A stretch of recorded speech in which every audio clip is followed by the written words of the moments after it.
Welcome to Higher Source Tarot. I so appreciate all of you who have subscribed, liked, commented, and shared my videos. Please feel free to comment and I will answer you.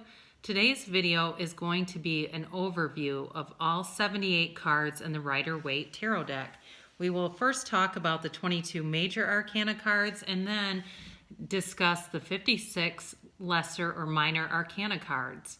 I want this video to help you as you watch tarot to make your own intuitive inferences about the cards and how they might relate to your life. So a reader is getting many different energies, and at times a listener or viewer might watch a tarot reading and it doesn't resonate.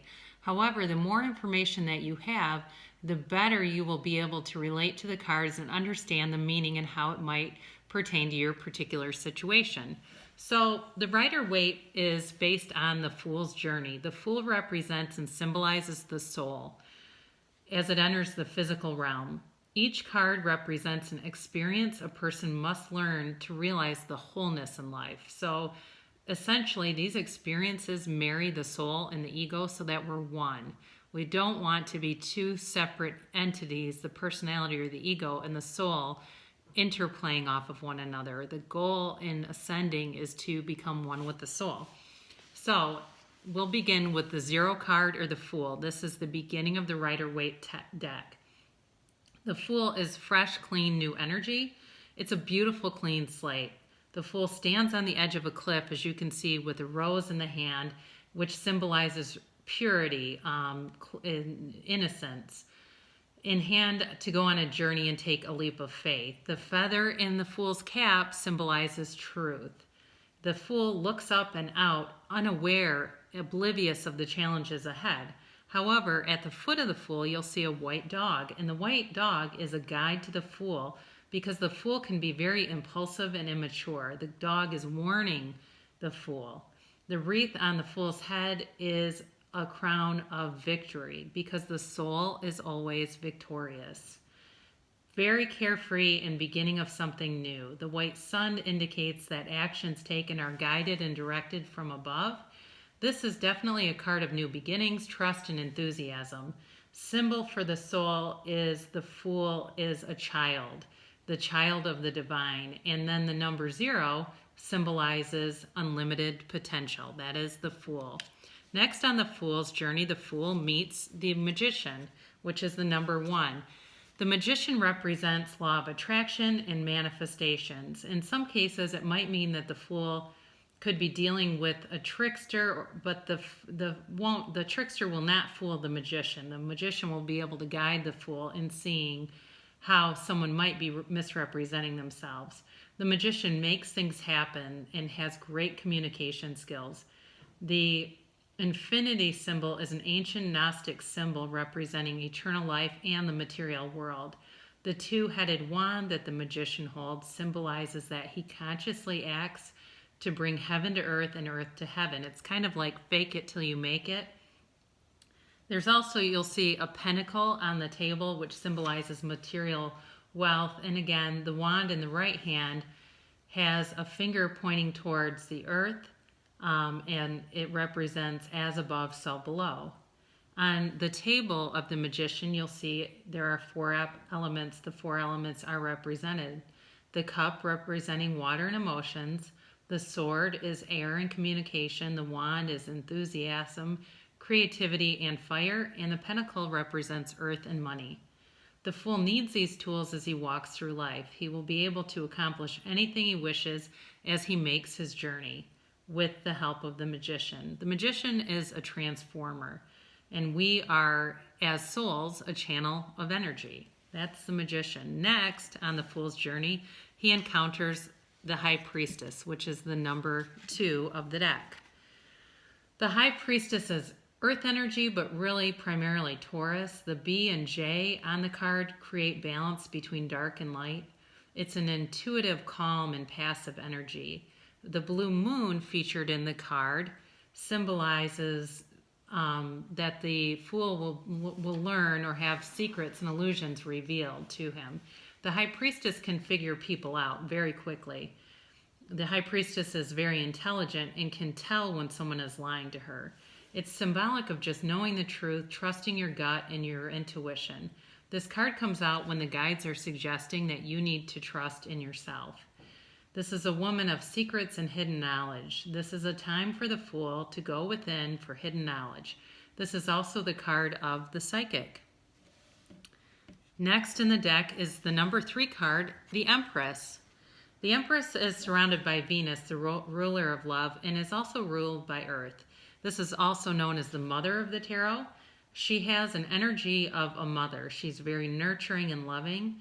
You can see that there's harvest and growth pictured in the card. She wears a floral gown, has a crown. She sits in her power. This card is about being kind, having unconditional regard for people, being loving. How you or someone else is perceived could be either way through this card. This card also can be about spring or summer, so if you're wondering about a timeline and you get this card, it certainly could be possible that the outcome will happen or come to fruition in the spring or the summer. The Empress has the best interest of others at heart, and she makes things grow. This is a time for the Fool to be nurtured. She brings comfort, abundance, and nurturing to the Fool. She's also a female creator in the material world, and it could be a card of fertility, as the Empress is perpetually pregnant. So if you are trying to manifest a baby in your life and you get the Empress, that could certainly be a sign that that will be in your future. Next we have the Emperor. This is the number 4 in the deck, and the Emperor is ruled by Aries. The Fool now learns about authority, structure, and confidence on his journey. The Emperor is not very emotional, has a very stern, stoic face, and just doesn't show emotion very well. You'll see that Aries' symbol, the ram, is on all 4 corners of his throne. He balances the Empress's emotions, and it's sort of like opposites attract. It could mean that the person you're dealing with is very honest, upfront, and in their personal power. The Emperor is also a father figure. And next we have a number 5, and that's the Hierophant. It's the counterpart to the High Priestess. It's a time for the Fool to learn about traditions, morals, and higher education. It could be a spiritual teacher, a mentor, or a counselor who comes into your life. This has very strong Taurus energy, but it could be any earth sign. It also has to do with religion, authority, or possibly an officiant of a marriage or even a funeral. The Hierophant gives his blessing to the Fool. With his hand gesture being raised up, he's telling the Fool to be still and listen. This is also husband material. The Hierophant values commitment, stability, running the distance, making it through the duration. Very strong spiritual beliefs, but also strict to order and tradition, doing things in a very specific order. This will give you the ability to discern between your instincts and your intuition. Overall, the Hierophant values a mind-body-spirit connection, and he teaches us to work together. Next up, we have the Lovers, and this is the 6th card in the deck. The Lovers are ruled by Gemini, and it's one soul split into 2. It's a healing card. The Fool now learns to experience relationships with others on his journey. This is a card of making choices, but it's also a card of major healing. It's ruled by Archangel Raphael, and it signifies that a person is either thinking about you or wants you to think about them. It shows a lot of love, equality, gentle, growing, kind of a blooming energy. In the career realm, this means that things are a match. That career is a match for you and will bloom to success. Could also mean a match made in heaven. It represents the higher consciousness. Anything to do with the Lovers is blessed by angels. It could potentially be a marriage, but it could also be that you're feeling on top of the world. Next up, we have the Chariot, which is ruled by Cancer. The Chariot is the 6th card in the Rider Waite deck. The 7th card in the Rider Waite deck. It's a card of a major journey for the Fool. It's about self-determination, willpower, and confidence. So the Fool is now able to obtain his goals in life. It symbolizes thinking in the mind, moving forward with balance and stability. It's also encouraging you that if you take a leap of faith, things will work out in your favor. You may go on a trip or maybe even meet someone new in your career.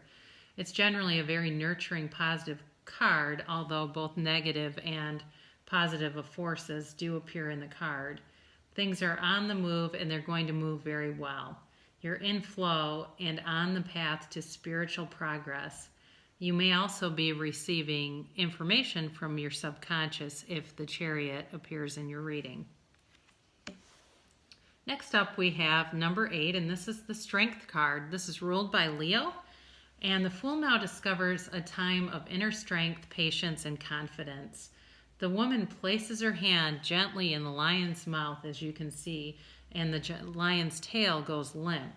This is a time to use gentle force. It symbolizes that we're all chained to our desires by our ego. So it's infinite abundance, and it's telling you that you can tame the lion or the beast within yourself. You may feel down on yourself, but know that you can overcome any obstacles, as many of them are self-imposed. It's energy that you need to adapt to strength. Having more strength in the situation, it could also be an indicator of the Strength card. And then we have the 9th card in the deck, which is the Hermit. This is ruled by Virgo, and it's telling you that you're on the right path. It's a time for the Fool or your soul to seek solitude and just go within. This is truly a time of inner guidance. The Hermit likes to judge, can be very self-critical, but it's telling you to just go within, take a breather, take a break. You can see things a lot clearer after you quiet your mind. You'll see that the Hermit is holding a light to guide themselves to a better place. It can also mean that someone else in your reading or in your life needs space or time to reflect or to analyze. It's trying to find yourself, your purpose, or your own direction on your journey. Once it's done, you'll have clarity, wisdom, and a feeling of mental achievement.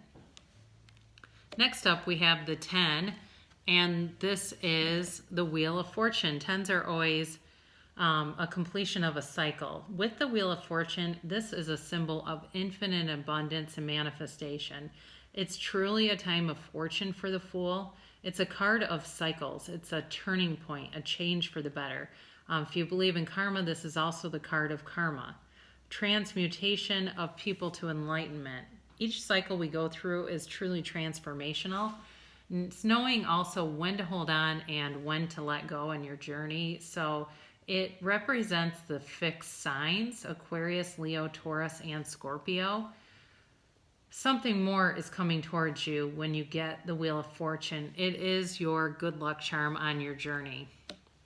Next, we have the 11 card, which is the Justice card. Justice is symbolizes Libra in the astrological signs. It's also a card of fairness. It could be representative of law enforcement, attorneys, or judges, but it also can be, again, about karma or some other kind of justice. It's really balance in all things. So when we're in a situation and things seem unfair, the universe always delivers fairness as we walk our path. If someone treats you wrong, their karma will come to them eventually. It's balance and being able to cut out people, places, and things that just don't serve you anymore. And it's also getting what you deserve. It could also be that you're going to be rewarded for your hard work in this physical realm. It's balancing the heart and mind together, but also being prepared for action. The next card that we have here is the 12th card of the deck, and this is the Hanged Man. You'll notice that the Hanged Man's arms are behind his back. This is a time of surrender. It's telling you to let go of the need to be right and control a situation. So would you rather be right or be happy? That's what this card asks you to ask yourself. Take the time to view the situation.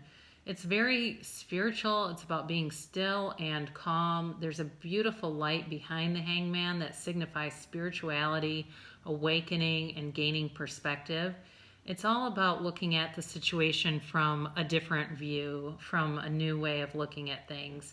It can also symbolize meditation, and by by reversing his values, the Hangman turns the world over on its head. The next card here is the Death card, and this card rarely symbolizes physical death, but it can. It can also be a very tumultuous time for the Fool or for the soul. It represents Scorpio, but it also talks about letting go of the old in order to make way for the new. So rebirth and transformation. You must die in order to be reborn. This can mean illness and death, but it generally does mean it's transformative. It's all about change, a new beginning, or a self that is becoming. It's your ascending soul's journey. So you need to be less anxious and more open-minded when you get the Death card. It's all about the rebirth of character, letting go of all things that don't serve you for your highest good to make room for all the good that is coming in for your tomorrows. Next up, we have the Temperance card. And this is the 14th card in the deck. And this is all about going with the flow. However, it can be the card of the alcoholic. Okay, so it's telling you to seek moderation on your journey. Looking to the left, you can see the path that the Fool takes. And you can see that the path doesn't go in a straight line, but it winds and bends. We have an angel with water cups flowing back and forth. So it's all about letting things go and grow. Patience is a virtue if you have the Temperance card in your reading. It's also about healing yourself, thinking about yourself one day at a time. Self-care also can represent Sagittarius energy. The next card is 15, and this is the Devil. This represents Capricorn. It's oftentimes the most misunderstood card in the tarot. This is a card of our fears and doubts.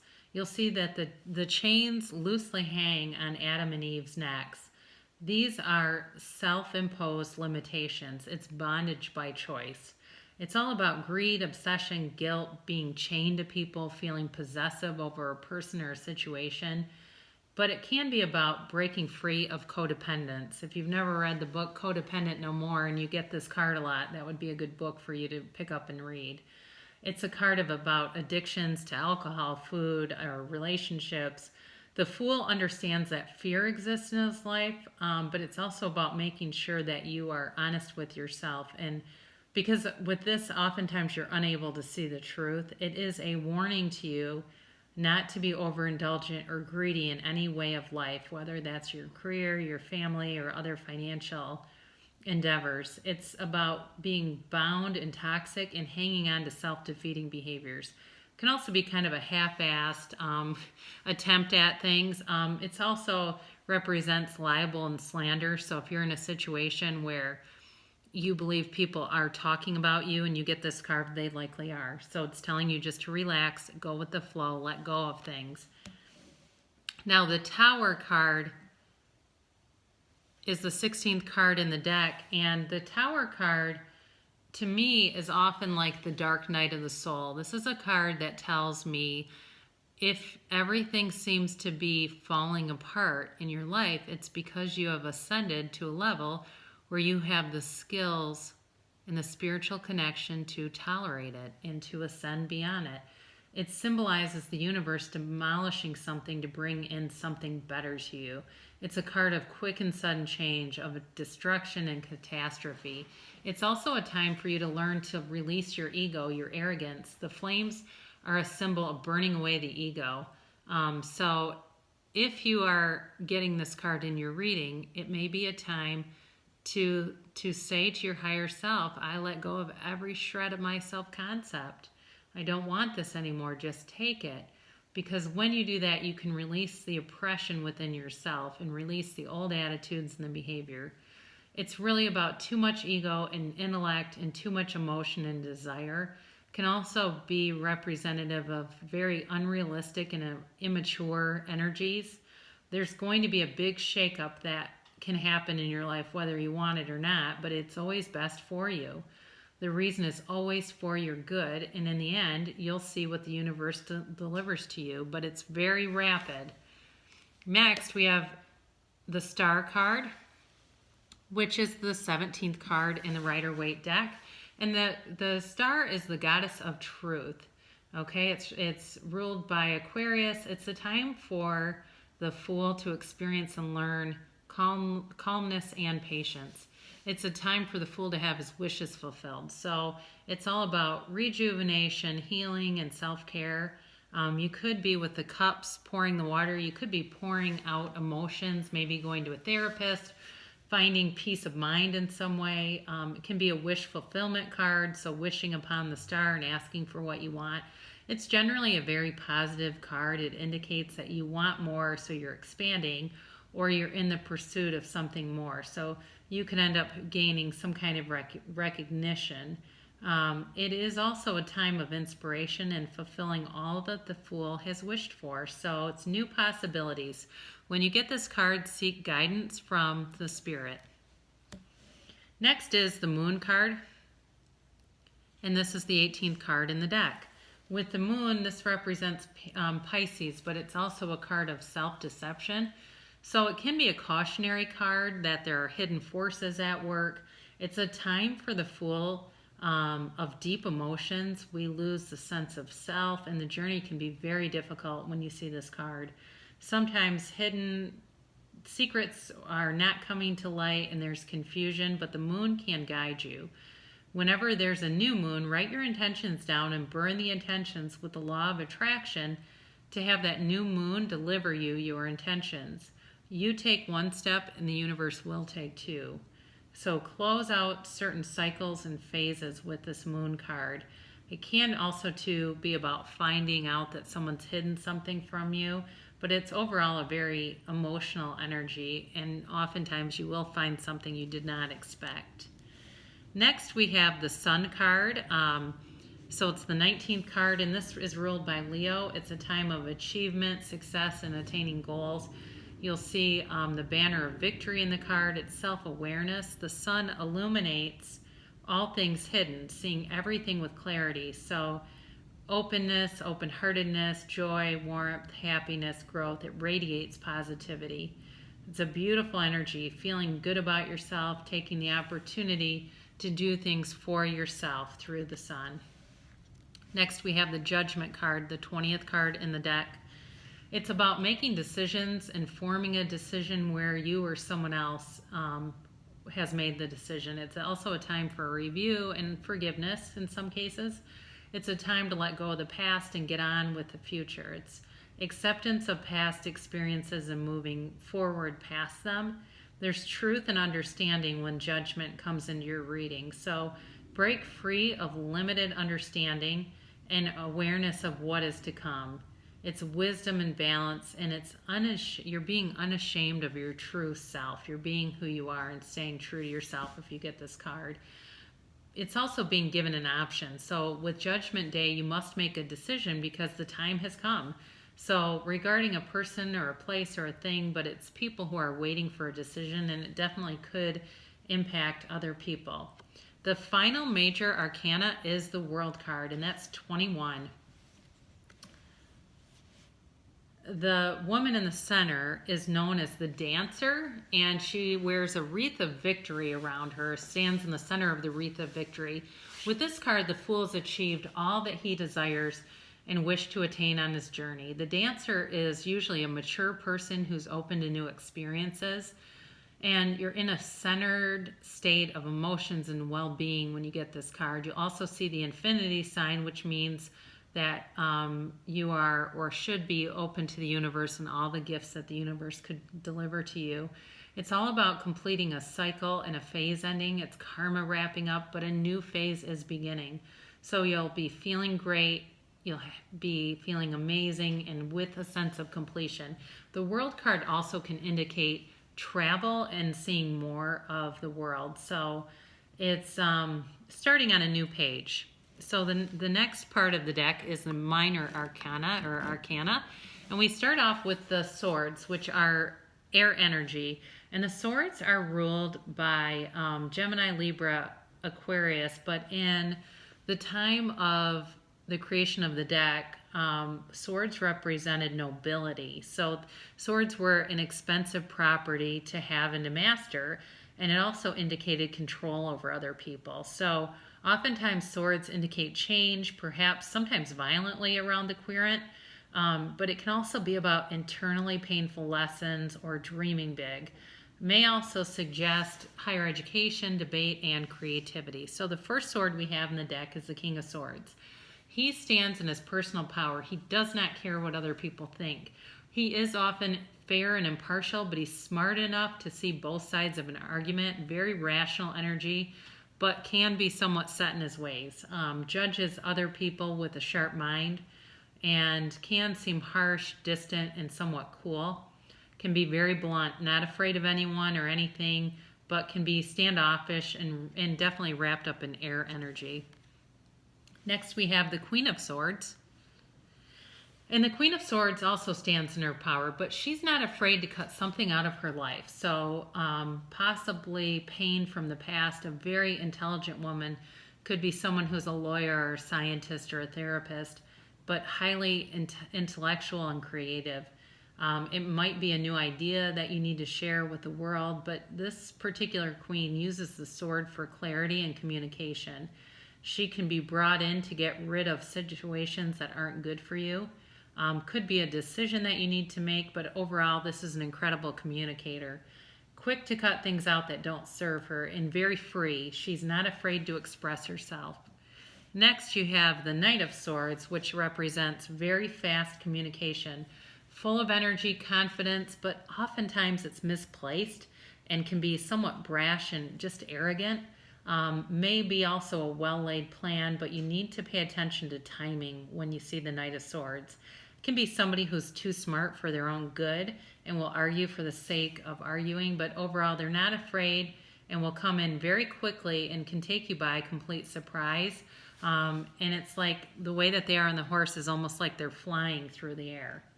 Now, the Page of Swords is a younger energy, but can also be very cautious in guarding knowledge or power. It's like there's a secret that's being closely guarded. However, can be very, very petty and insecure of the knowledge. So it's like somebody who has information that could help you, but doesn't give it to you because of petty reasons. So they withhold information that could help you because of something very immature and small-minded. The Page of Swords knows how to communicate, but doesn't use the sword nearly as well as the other court cards. They want to bring an offer or reward, but it's always more immature, and it might be something that you don't believe in. The Ace of Swords is about clarity. This is a new challenge or a new goal. It brings the truth. So you may learn the truth about someone when you have the Ace of Swords. It's also about understanding the truth and someone else who could be bringing communication to you. The Two of Swords is all about confusion, indecision, not knowing what you want. It represents a fork in the road, a clash of ideas or words. You may feel in the middle of something, like you just don't want to choose sides. Your arms are crossed, sitting down, don't know what they're doing or why they're where they are. It can be very defensive. It also can have a little bit of a watery energy to it because of the water behind her. But you just don't know what path to take or what to do, but you feel somewhat trapped. With the Three of Swords, this is about heartbreak and sudden betrayal. So you can also be disillusioned if you get this card. It could be the death of something that was very closely held to you.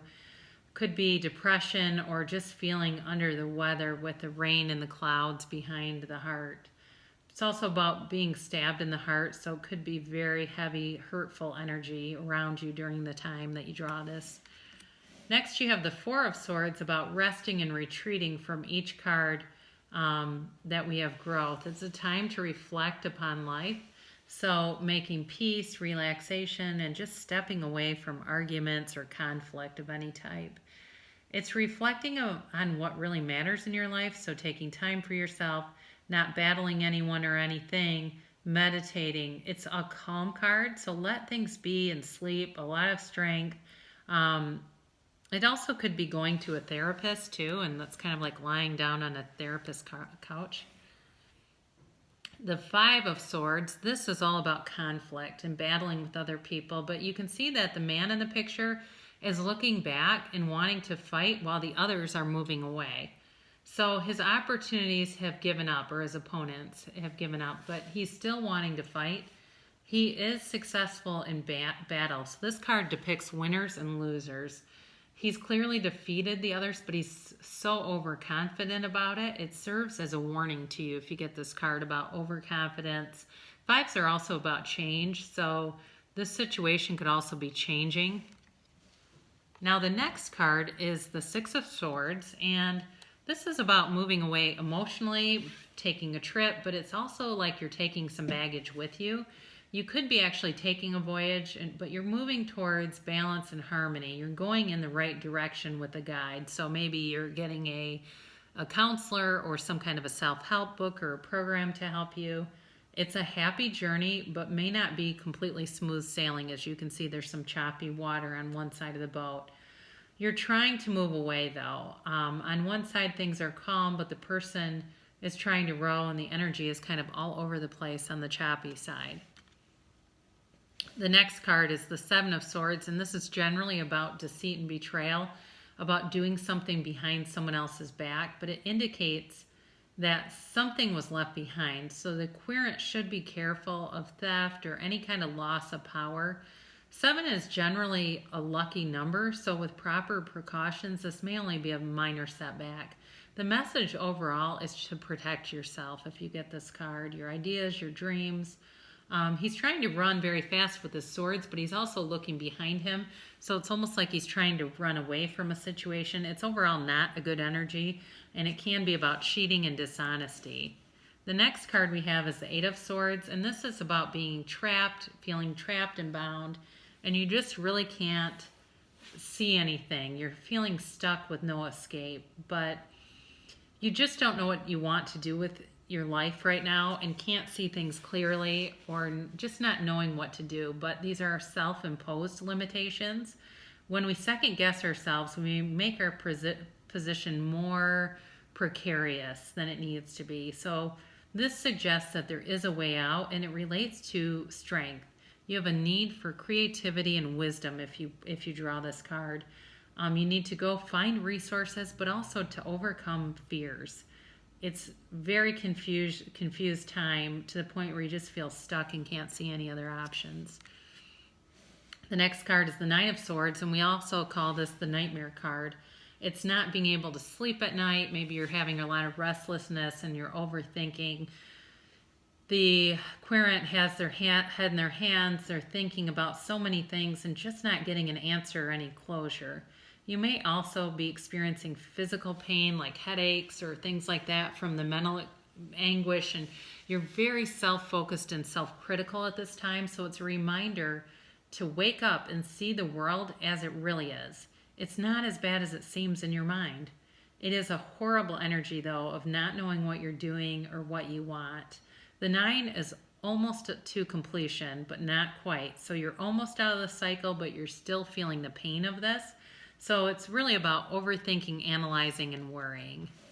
Now, the 10 of Swords is about completion. It's all about completion, and it's about also feeling like you were completely stabbed in the back. However, the cycle is over and can't hurt any more than it does. It's the ending of a cycle where you were continuously hurt.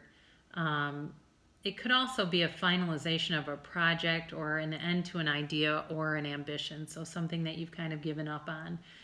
It may be a warning to not repeat old mistakes. It also may be that someone has killed your reputation. So if there are other cards that are about gossip and libel and slander, and you get this, it may be that people are talking about you. But it's always about loss and sadness and tears overall. Next we have the King of Cups, and this is water energy. This is Pisces, Cancer, and Scorpio. He's all about fostering self-improvement. He motivates and inspires others.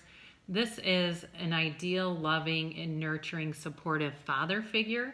He's kind of like a godfather figure. He understands emotions and relates well to others. He's really helpful at solving conflicts, but he also is able to stand in his personal power while remaining emotionally vulnerable. He has so much love and gratitude. No matter how emotional things get, he's always ready to support. And he can express his emotions openly. There's a lot of maturity emotionally and openness. So the cups overall represent the heart of others. The actual cup represents the heart of the others and things that we find passion and strength in. So it's things that appeal to our heart and spirit, things that move you forward when you're feeling down overall. Next, we have the Queen of Cups, and she's very intuitive. She thinks a lot, but she's also emotionally invested in people, places, and things. Tends to be very balanced. She's quiet, self-effacing, and sometimes can go unnoticed, but she can offer great emotional support, and she's also capable of some moodiness and isolation. As a mother, she thinks about her kids almost constantly, but then can be very passive as a parent and kind of lets the kids run wild. She has the power to be very emotionally vulnerable, and she's also empathic and caring. Next, we have the Knight of Cups. And the Knight of Cups, the horse is stopping, so it may be a slower moving energy. Most of the time, he's offering a full cup of love, and he wants more with you. So if you get this in a love reading, this is someone who is interested in a relationship with you. Generous, but comes from a place of mutual nourishment. So he may be sensitive to others, but also in tune with themselves. There can be a sense of kind of like escapism with this, maybe getting new hobbies, or in some cases, this can be an escape into something like drugs. If you know there's a drug problem in a situation and you get this, it may be another indicator that your thoughts are accurate. With career and finances, this is about things coming towards you. He's guided by his angels, and things will overall be emotionally satisfying with the Knight of Cups. Next, we have the Page of Cups. Now, this can be a good luck offering, but it's often immature. So they're offering you their cup with a fish. So it can be a very immature good luck offer, but there's something that's already manifesting. It's about creativity, gentleness, and love. So somebody who's very sweet and kind, but very childlike in their emotions. They can also be very empathic. It can also, too, be about an ex coming back around. Next, we have the Ace of Cups. And the Ace of Cups is a never-ending, overflowing cup of love. It's very emotionally intense, and it's a fountain of love that just never ends. It's new love or new passion for a new endeavor. It's all about the new. So you can feel the pull towards something new and exciting. It's very beautiful and unconditional. It's all about abundance and emotional satisfaction. Next, we have the Two of Cups. The Two of Cups is about mutuality, equality. Both are offering their cups to one another. It could be a friend or an acquaintance coming together, or also an unexpected meeting. It represents the Roman god of Mercury, and it can represent commerce. So coming together, changing direction, opportunities. It's two-sided, but it's both feeling appreciated. Next, we have the Three of Cups, and this is all about reunions and gatherings, can be socializing and generally partying, but it could be also with an ex or just friends. Can also symbolize a long-distance relationship. It's about a new beginning or embarking on an endeavor of the heart. It can be third party in some cases. It's someone hanging out with someone you don't like, but it's usually kind of a happy, joyful environment. It can be karmic for those of you that believe in karma, and it's somebody else's lesson to learn, because threes are usually karmic and they're not always very stable. It's also, though, it's just very celebratory, and as you can see, it's three ladies dancing. The fourth cup is in the deck here is about contemplating, thinking about life, not open to offers though. It's if you're single, you're happy being single, not wanting an offer, not wanting to communicate or consider any offers or options. Oftentimes you're dissatisfied with things though and ignoring the gifts that one has. So there can be stagnation, and he's kind of pouting and refusing to look beyond himself. Can also be about going and meditating and being in nature. Five of Cups, again, the five symbolize change, This one is about, or excuse me, change. This one's about self-pity, wallowing, and sadness, though. He's brokenhearted and very disappointed. It's a reminder when you turn your back on emptiness, you can find fulfillment. Signifies someone who receives less than they expected. And it also focuses more on negatives and positives, but could also be about grief, too, for some of you. Next, we have the Six of Cups. And this is a soulmate card, but it can often be immature and childish. There's no water in the cups, and the water is what signifies the emotional energy. It's a card of nostalgia, of memories, of an idea, or maybe even a person from the past. It's temporary, though, so it may just be a fleeting moment. Can be a kind of a childish, flirtatious energy, but again, it's short-term and not usually very stable. It's a little bit like the Fool because the person is being shy and turning away. The yellow in the card signifies a gift coming your way, so there is warmth around you. It's also about just playing and having fun.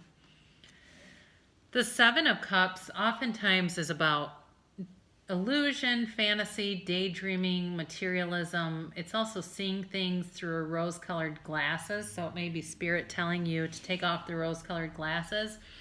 Because you're not living in reality. Oftentimes, though, it's about making choices and being very unable to choose, so very indecisive. And it's the torment of the daydreamer, so it's rooted in the idea of excess, so too much time or lack of direction, stagnation, the inability to choose because of the many choices above. So it's a warning to focus on while you're focusing on desires and needs, but being honest with yourself and pursuing only the best things for you and just leaving the rest behind. So it can be analysis paralysis for some of you. It could also be that you're trying to manifest. As far as an ex goes, it could mean that you miss a lot of things about them, but you're missing the fact that they broke your heart, so you're not living in reality if you get that in you're swooning over an ex. Next, we have the Eight of Cups. And with the Eight of Cups, you're turning your back and walking away, or it's someone walking away from you. It literally can refer to walking away from addiction. Walking away from something you felt very passionate about, though. And it's almost like it's worth surrendering the passion you had for that thing to pursue something else. So you're seeking something greater by leaving the comfort of the known. It's not without sadness that you leave the other things behind, but you could be trying to invest in yourself emotionally. The moon in the picture indicates secrets coming to light. So you walk away from something that's ultimately not good for you. It also can be somebody walking from you and working on themselves too. The Nine of Cups. This one is, it's like an innkeeper who's sitting pretty with all of his cups behind him for his guests. It's appreciating all the cups. Things are good. It also can be about wish fulfillment, so wishing or wanting something to happen. He's happy with things, but not quite complete. It's a card of generosity and hospitality. It's both given and received. Receiving of good, it's a card of attainment of a spiritual or emotional nature. It's something that moves your heart or your soul. The Ten of Cups is all about completion and satisfaction or happiness. It's a very subjective card as to what each person's Ten of Cups is. So they're bountiful blessings no matter what your heart's desires are, and it's an attainment of purity and happiness. It suggests that you have emotional maturity and instincts to handle situations. It's also about reunions and special occasions. So you may be wanting emotional satisfaction and abundance, but whatever you believe your Ten of Cups will be, that is coming towards you. Next, we have the Wands, and these are ruled by fire, so Aries, Leo, and Sagittarius. The Wands represented the middle class when the card deck was first originally created, and it's a group of people who are upwardly mobile, so always sprouting leaves representing new growth. A wand can be used for magic, though, too. It's like a multi-purpose tool, so it suggests endurance, a journey, and sometimes internal challenges. that we take on for our own benefit. So it's changed from one mindset to another. So with the King of Wands takes a command and replaces the old with the new. It's somebody who's full of charisma, could be like a motivational speaker or teacher or lecturer. The King of Wands doesn't have friends as much as they have like followers or worshipers. People either really love him or really hate him. He focuses primarily on his own goals. He's not too concerned about other people. He can be very sexual. He has a lot of ideas and spark, and so he stands in his own power and just has sort of a will for things. He's very magnetic and attracts a lot of people. But one thing he can do, if he believes in you, he can tend to push you forward. So it can be a very attractive energy to have around you. The Queen of Wands is also very physically attractive in general and has just an inner radiating beauty, but very soft and gentle. It could be the development of a career or a journey or some kind of a trip. This is a person, if they have children, they'll be heavily involved in their children's lives.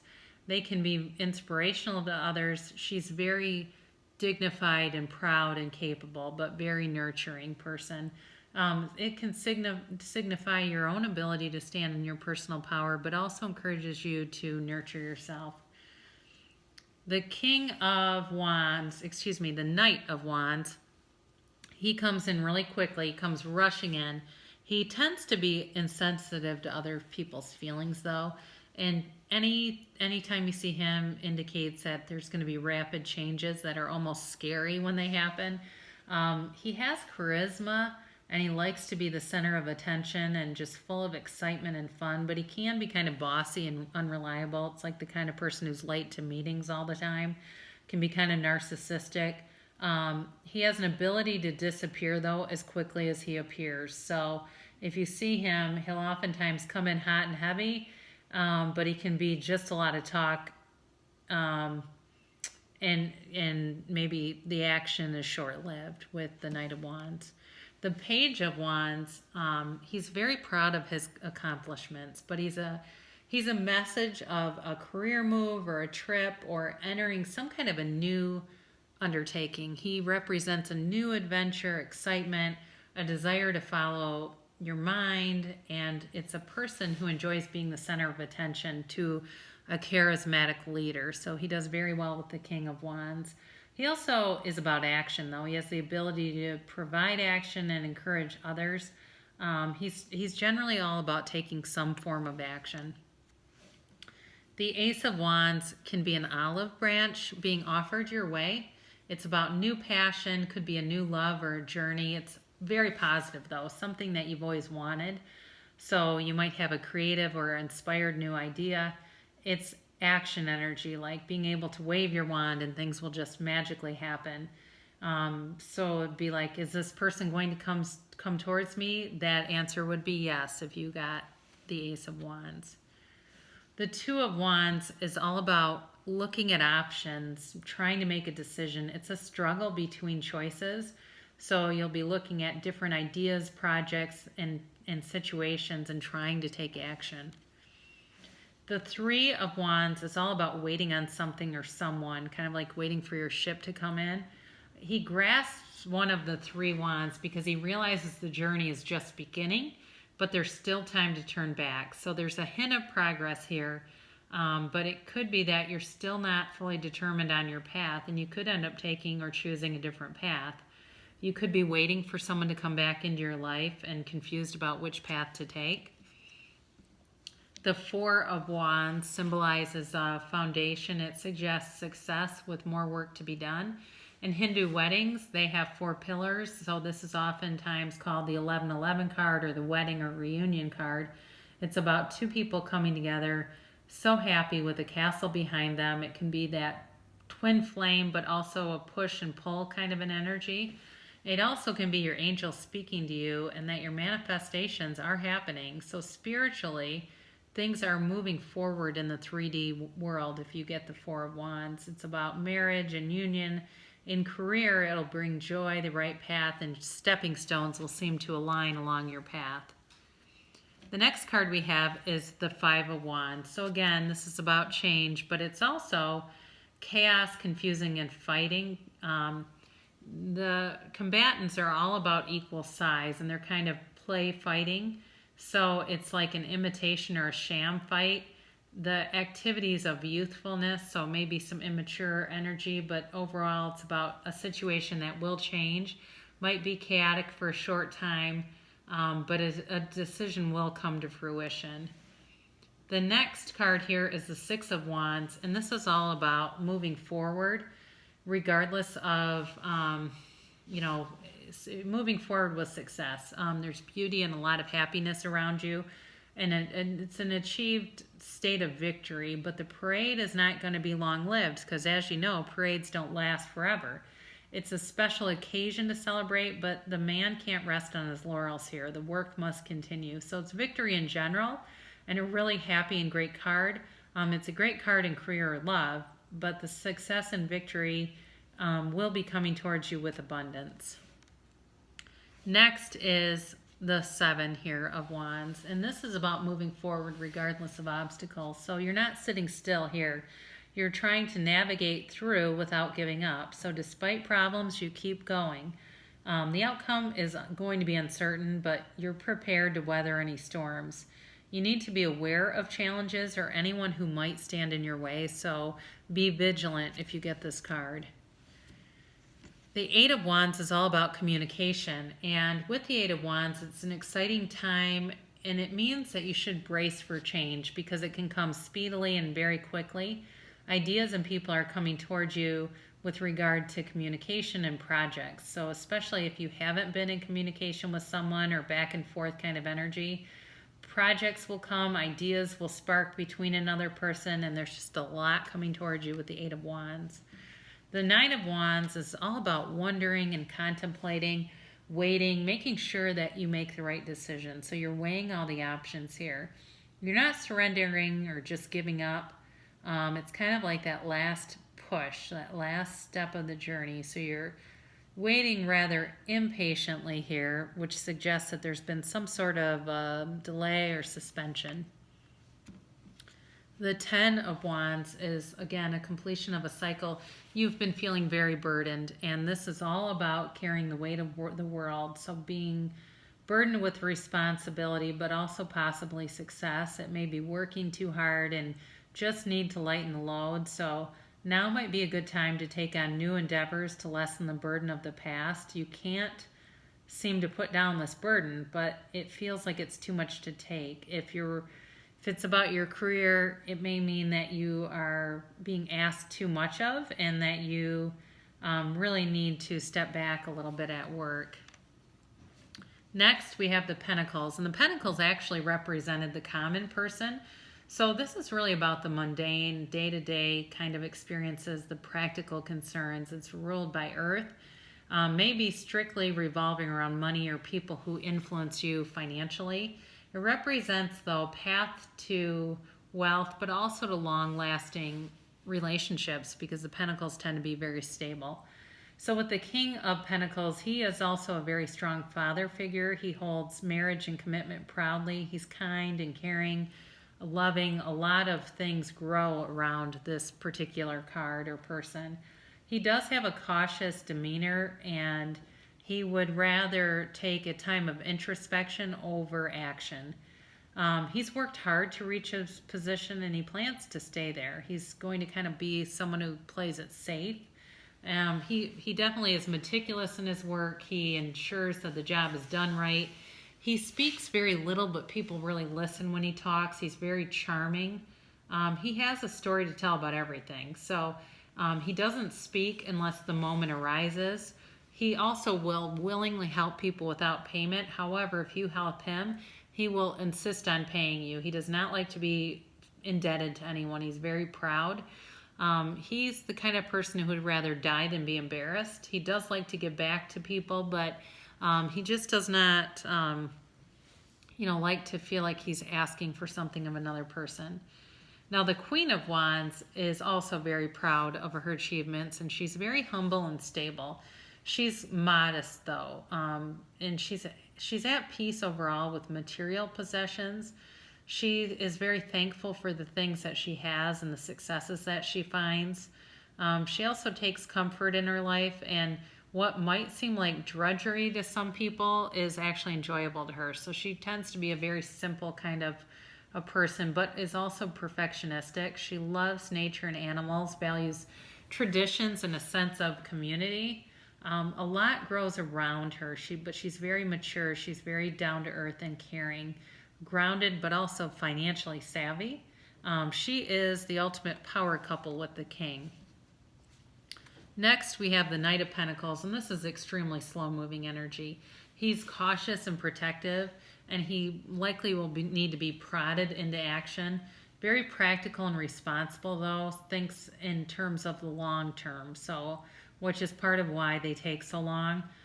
He likes to take things slow and make them last, so take your time if you approach someone who is represented by this card, because they may be slow, but there's a commitment coming your way.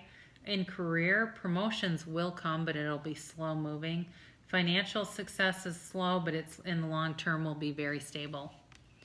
Next, we have the Page of Pentacles, and this is an offer coming your way.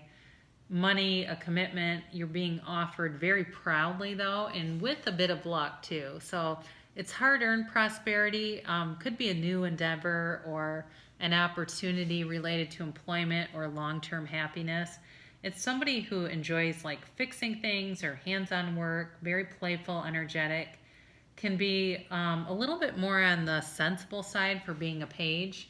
He can be a bit more careful with money.